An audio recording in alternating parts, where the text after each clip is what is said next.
Kami berharap betul dari TPPU yang upaya kami memiskinkan koruptor, ya, termasuk Jaro Prikat ini, membuat ada 1-2 dari keluarga mereka, mudah-mudahan bisa kita tarik keterangannya, bisa kita membuat terang. Kami jamin yang menjadi keinginan Komisi 3, menjadi keinginan kami juga, untuk bagaimana membersihkan dan menuntaskan. Yang kami juga kaget Pak Suding, anak buah kami mau pingsan menemukan uang sebanyak itu tergeletak di lantai 1T. Jadi percayalah Pak Suding bahwa kita berupaya keras untuk melakukan pembuktian tersebut dan kami senang.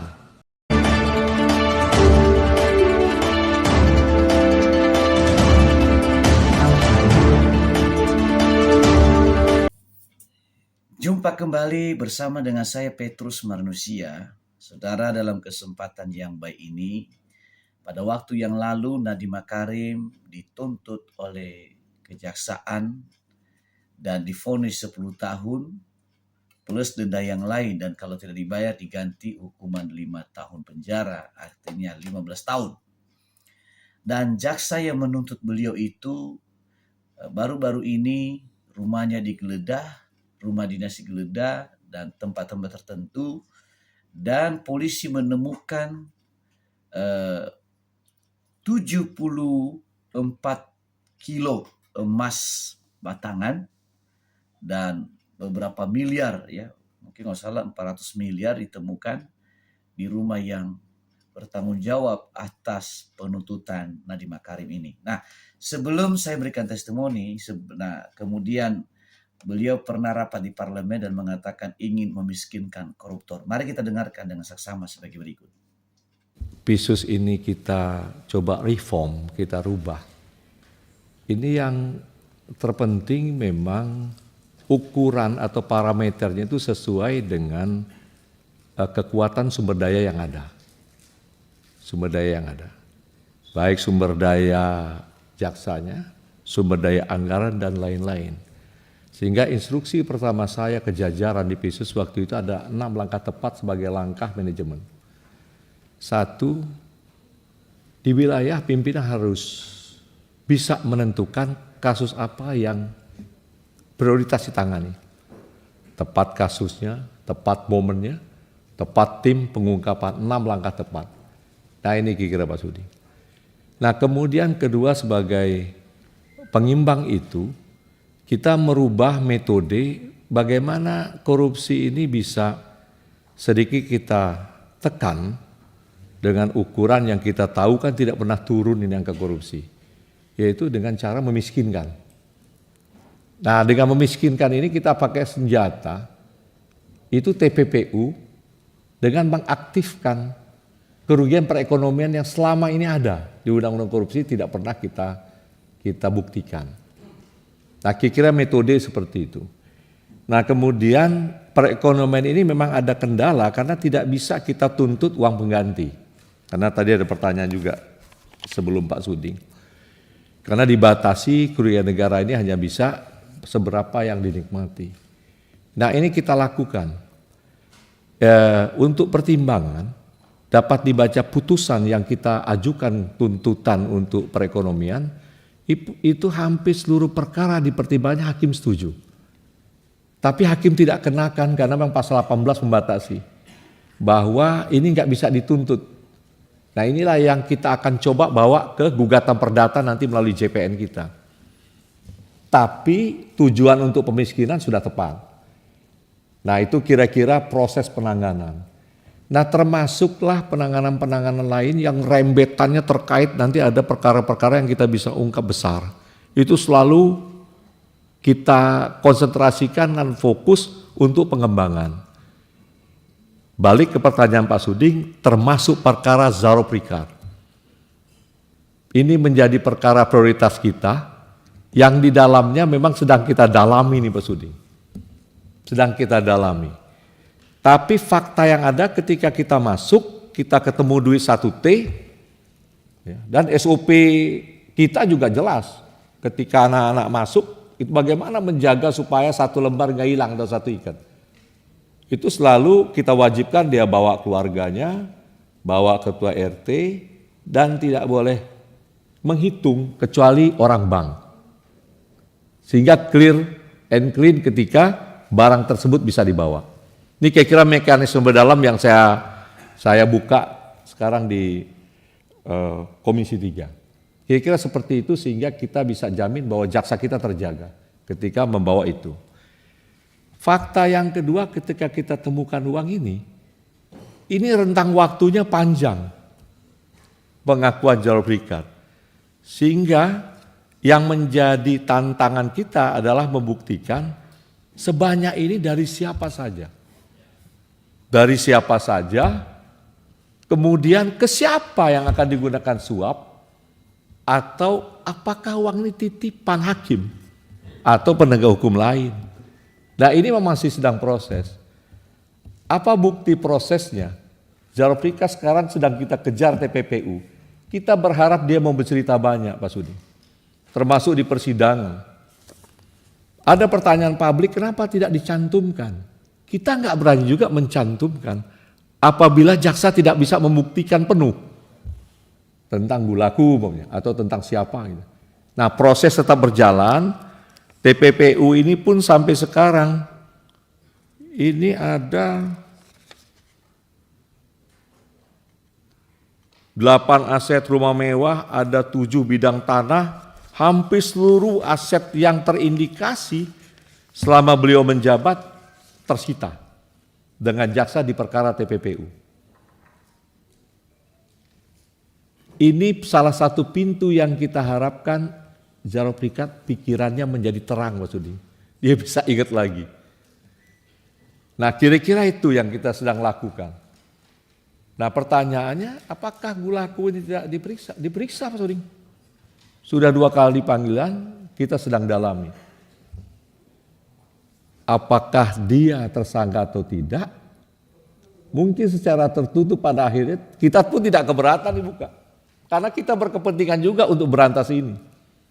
Karena perintah jaksa agung jelas.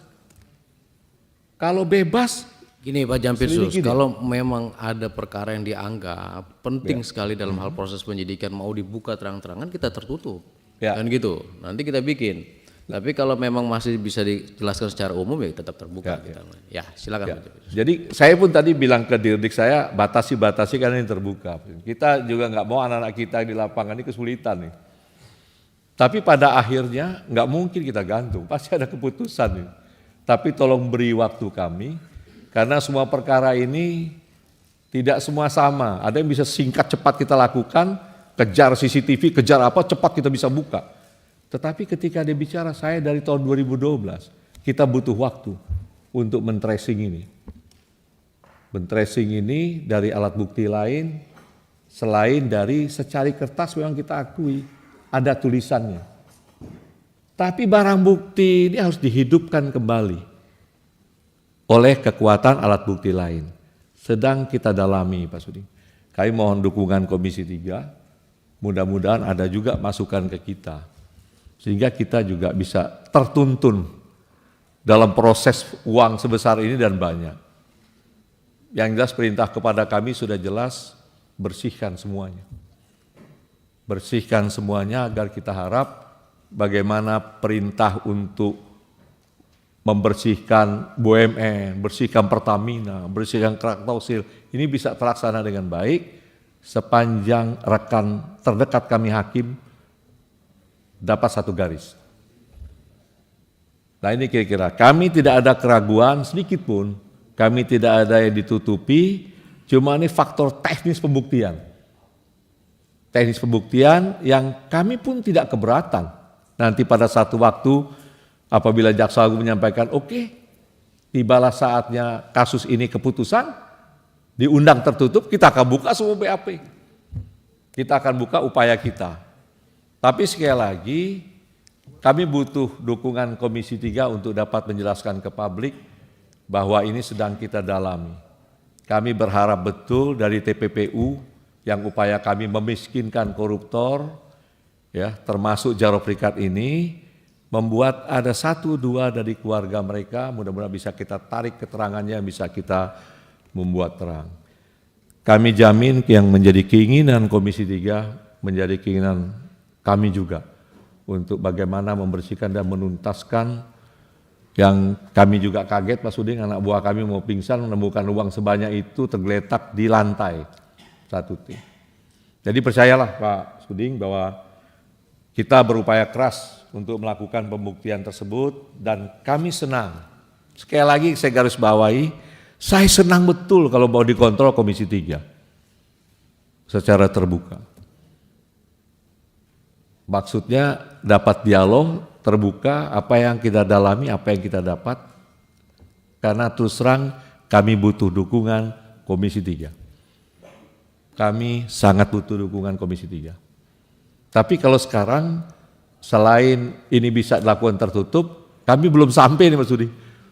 Masih untuk keputusan terutama dari Lampung, Bulaku. Belum pada saatnya kita bisa karena ada beberapa anak-anak yang sedang melakukan pendalaman di lapangan terhadap beberapa pihak yang kita curigai. Saudara, beliau menuntut Nadiem Makarim dan putusan pengadilan tidak bulat. Satu hakim mengatakan harus bebas karena nggak cukup bukti.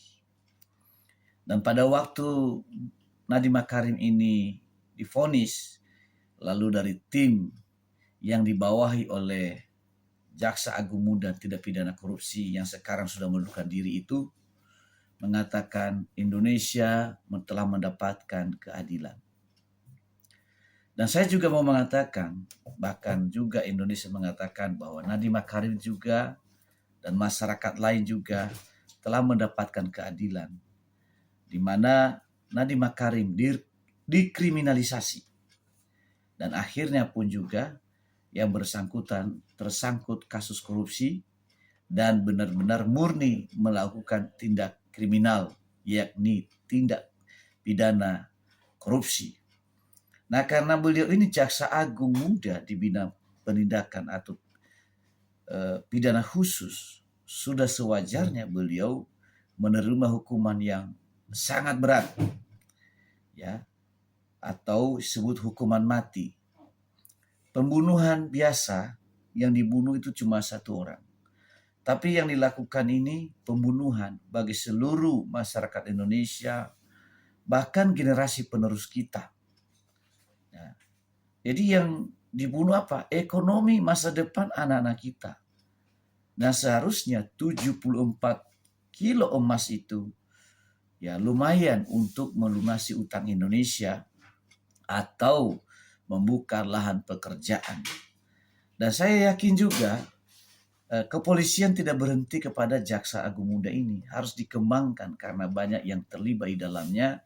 Tentu itu tidak bermain sendiri, pasti ada korporasi. Ya, mudah-mudahan Jaksa Agung Muda yang baru mengundurkan diri karena tersandung korupsi ini, namanya terseret kasus korupsi, dia buka mulut dan dia nggak mau masuk penjara sendiri, tapi pengen bersama-sama. Nah, jadi ini pelajaran bagi kita semuanya, siapapun kita, jangan pernah menjalimi siapapun.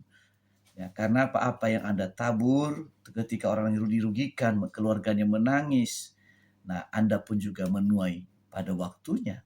Bisa besok hari, bisa kapan saja. Nah, demikianlah yang bisa saya sampaikan saat ini. Sampai ketemu di tayangan saya selanjutnya. Terima kasih.